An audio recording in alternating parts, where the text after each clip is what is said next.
주택연금, 예전엔 영모기지라고도 불렀는데요. 공시가격 12억 원까지만 가입할 수 있는 제한이 있긴 하지만 사망시까지 연금을 받을 수 있어 많은 사람들이 노후를 준비하기 위한 수단으로 생각하는 제도입니다. 지금까지는 주택금융공사만 제공했었는데요. 이제 민간에서도 공급한다고 해요. 특히 공시가격 12억 원을 넘는 주택도 가입할 수 있도록 하겠다는데 앞으로 어떤 시장의 변화를 가져오게 될지 매우 궁금합니다. 혹시 주택연금 가입하고 싶으세요? 저는 굉장히 좋은 은퇴용 제도라고 생각합니다. 맞아요. 저도 너무너무 좋은 것 같아서 주변에 많이 권하고 있어요. 한번 계산해 보시면은 아, 이렇게 좋은 금융상품이 있어? 라는 생각이 들 정도로 아주 좋은 상품입니다. 엄청나게 많이 받을 수 있어요. 오히려 집값보다도 훨씬 많이 받을 수 있습니다. 그만큼 매우 좋은 제도니까 적극적으로 검토해 보셨으면 좋겠고, 특히 공시가격 12억 원 이하인 분들은 저는 안 받을 이유가 없는 것 같아요. 너무너무 좋은 상품이기 때문에 빨리빨리 신청하셔도 받으시면 좋을 것 같습니다. 특히나 55세 이상부터 받으실 수 있기 때문에 이거 너무너무 좋은 것 같아요. 수익률을 스스로 높일 수 있는 전략도 있잖아요. 죽을 때까지 주기 때문에 무조건 오래 살면 됩니다. 맞아요. 그래서 55세부터 난 무조건 늦게 죽을 거야 이렇게 생각하시는 신체 건강하신 어르신들, 그리고 50대 중후반 분들은 꼭 주택연금 신청하셨으면 좋겠습니다. 주택연금은 우리가 내고 있는 수많은 분들의 세금으로 돌아가고 있기 때문에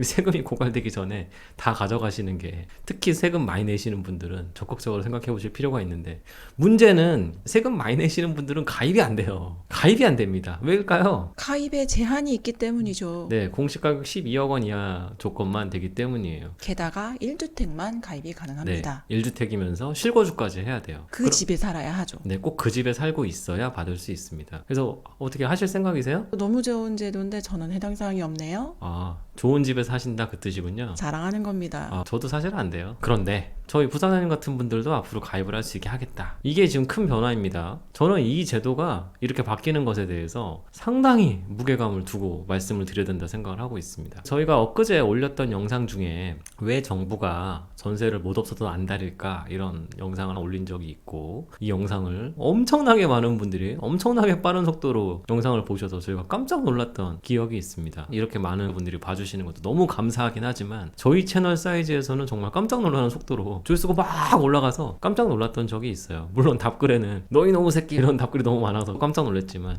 아무튼 그렇습니다. 알고리즘이 작동했나 봐요. 알고리즘이라, 알고리즘 하면 항상 저는 매트릭스 이런 것만 떠오르는데 긍정적인 알고리즘이라고 하니 그저 기쁠 뿐입니다. 여튼 전세 제도가 사라지고 월세로 가는 것과 마찬가지로 이 주택연금 제도가 점점 활성화됐을 때 결론은 예상해 보신 적 있으세요? 나 죽을 때까지 그냥 연금 나온다 이렇게 생각하실 게 아니라, 그러면 그 돈은 누가 내지? 첫 번째 세금이 내고 있었어요. 근데 이제 세금으로 충당하는 것들이 공시가 12억 이하 이슈였다고 한다면 그 이상을 세금으로 하기는 조금 그러니까 이걸 누구를 시키려고 한다? 금융지주를 시키려고 한다. 여기에 포인트가 있습니다. 그러면 세금으로 해서 연금 다 줬고 그 사람 죽었을 때 집은 어떻게 되죠? 정부가 가져가겠죠. 그럼 정부가 가져가서 그 경매 붙일 것 같으십니까? 정부가 다 갖고 있을 가능성이 매우 높아요. 그럼 이쪽 집은 12억 원이 넘어가는 집들은 어떻게 되느냐? 금융기관이 가져가겠죠. 이거 이렇게 한번 생각해 보시면 무서워지는 겁니다. 아니, 민간에 있는 집들을 왜 금융기관과 정부가 가져가겠다는 거예요? 여기서부터가 궁금해지셔야 하는 겁니다. 이게 안 궁금해지시면은 그냥 살던 대로 사시면 되겠습니다. 별로 인생에 고민이 없으신 분들이기 때문에 그런가 벼 하고서 편하게 사시면 됩니다. 이 제도가 한 30년, 50년이 지나고 나면 어떤 세상이 펼쳐질지 너무너무 두려워지는데요. 왜 두려우세요? 민간인들의 집이 거의 다 없어질 것 같아요. 물려주지도 맞아요. 못하잖아요. 맞아요. 물려줄 수가 없게 돼요. 자산을 물려줄 수 있는 사람들은 아주 자산이 많은 분들만 물려줄 수가 있게 되고, 집 하나 정도 있는 분들은 자연스럽게 주택연금으로 가는 게 맞다고 생각을 하실 거기 때문에, 그러면 자연스럽게 정부와 금융기관 소유로 주택 소유는 바뀌게 됩니다. 그러면 자녀들도 똑같죠. 내가 열심히 효도해가지고 우리 아버지가 돌아가시면 나 주실 거야, 우리 엄마는 나 원래부터 둘째 셋째보다 날 좋아했어, 이렇게 생각하는 자녀들은 싹 사라지게 돼요. 부모님들은 나한테 안 줄 게 확실하니까. 그렇게 되면은 되게 명확해지죠. 이 우리나라 유교 국가잖아요. 유교 국가. 우리나라 유교는 혼탁한 뭔가 변질된 유교이기 때문에 아주 사회상을 이상하게 만들었던 제도였다고 한다면 이게 싸그리 사라지게 될 가능성이 매우 높아집니다. 왜냐?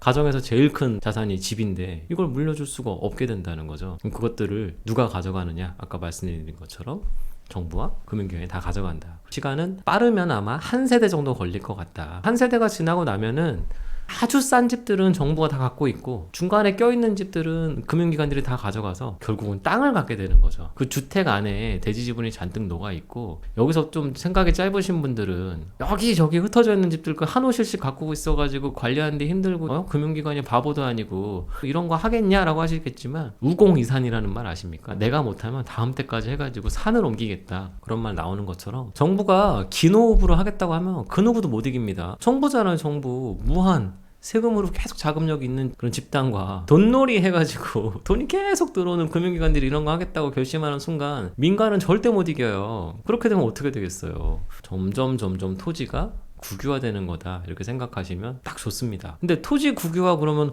와 이러실 분들이 주택연금으로 와 이런다고요. 이 기가 막힌 거죠. 이게 바로 관료가 하는 일들입니다. 세금을 더 많이 써가지고 사탕발림으로 우리가 앞으로 좋은 거 해줄 테니까 너네 한번 해보지 않을래? 이렇게 말하는 거. 유괴범 같은 거죠. 돈가스 사줄 테니까 따라오지 않을래? 이렇게 말하는 거. 저희 엄마가 어렸을 때부터 모르는 사람이 와가지고 사탕 사준다 떡볶이 사준다 이런 얘기하면 절대 따라가지 말라고 그랬어요. 전 지금도 누가 이렇게 뭔가 제안했을 때 제가 뭔가 관심을 가질 법한 거 얘기하시는 분들은 제가 항상 이러고 그냥 딴 데 갑니다. 너무 섹시한 제도들 같으면은 다 노림수가 있는 거예요. 한번 진심으로 생각해 보실 필요가 있어요. 지금과 같은 일들이 계속 진행이 되고 속도가 빨라지면은 스노우볼처럼 갑자기 확 커지기 때문에 한 세대 정도 지나고 나면 아주 일부의 민간주택 나머지는 다 공공이 소유하게 되는 이런 일들이 벌어집니다. 이런 모습이 이미 구현된 나라가 있어요. 어디냐? 싱가포르입니다. 싱가포르. 제가 건설 애널 출신이니까 우리나라 건설사들 중에서 싱가포르에 매우 멋있는 주택단지 짓는 일들도 수주하는 일들을 봤었거든요. 그런 집들 가격은 상상 초월이에요. 진짜 비싸고 나머지 사람들은 그런데 못 사는 거 아닙니까? 이렇게 말했더니 싱가포르의 한 90% 정도 주택은 정부 거고요. 반면에 민간인들끼리 서로 더 좋은 집들 사고 싶어서 막 샀다 팔았다 하는 집들이 따로 있는데 완전히 시장이 양분돼 있다고 하더라고요. 주택시장이. 주택연금의 향후 모습은 싱가포르화 될 가능성이 매우 높겠다 이렇게 생각이 됩니다. 그러면 샀다 팔았다 해가지고 자산 가격이 막 올라갈 수 있는 것들은 정해져 있다는 거죠. 뭐냐? 하이엔드만 정해진다는 겁니다. 그 하이엔드가 어디까지일 거냐가 되게 중요하겠죠. 그 어디까지일 거냐라는 생각을 한번 해보시면서 지금 나도 주택을 어떻게 가져가야 될지 내가 어떻게 투자를 해야 될지도 결정된다 이렇게 생각해보시면 되게 무서워지겠죠. 어중간한 집 갖고 있는데 내가 이걸 자녀한테 물려주고 싶은데 이렇게 가지 못하게 점점 제도가 바뀌고 그리고 옆에 있는 집들이 점점 공공의 소유로 바뀌게 되는 순간 내 것도 어쩔 수 없이 공공으로 넘길 수밖에 없게 되는 이런 일들이 벌어질 수밖에 없습니다. 분명히 나중에 그런 거 하겠죠. 집들 많이 낡고 이러면은 동의율 가지고 재건축한다 뭐한다 하잖아요. 근데 정부가 금융기관들이 많이 갖고 있어요. 그럼 그분들 뜻대로 할 거 아니겠어요. 나는 실수 그러면 넌 현금 청산 이렇게 해버리고 끝내면 그냥 자연스럽게 날아가요. 이런 식으로 될 거라는 생각을 해보신다면 그럼 내가 자산을 어떻게 갖고 있어야 되지? 이런 생각이 드셔야 되는 분들이 아주 많으실 것 같고 아까 저희 부사장님 말씀하신 것처럼 저희 집은 가입이 안 되는데요 이렇게 생각하시는 분들의 저 끝단에 있는 분들은 계속 자녀들 주시려고 노력들 하시겠죠. 저는 그런 모습이 얼마 안 남은 것 같습니다. 그렇기 때문에 투자의 관점에서 단기로 접근하시는 것보다도 장기적인 관점에서 민간에서 계속 갖고 있을 가능성이 매우 높을 거야 이렇게 생각되는 자산 위주로 가져가시는 게 훨씬 더 자산 가격 상승은 높지 않을까라고 생각이 되고요. 공공이 많이 끼면 많이 낄수록 가격 상승이라는 것들은 매우 어려울 가능성이 높겠다. 우리 모두 알고 있으시죠? 공공임대 이런 주택들 어떻게 운영되는지 뻔히 아시잖아요. 나중에 정부가 다 갖고 있고 금융기관들이 다 갖고 있으면 매우 높은 퀄리티로 유지가 될 거야 이런 희망회로 돌리시는 분들이 있는데 그런 게 어디 쉽겠습니까? 우리가 흔히 국립호텔이라고 부르는 데 있잖아요.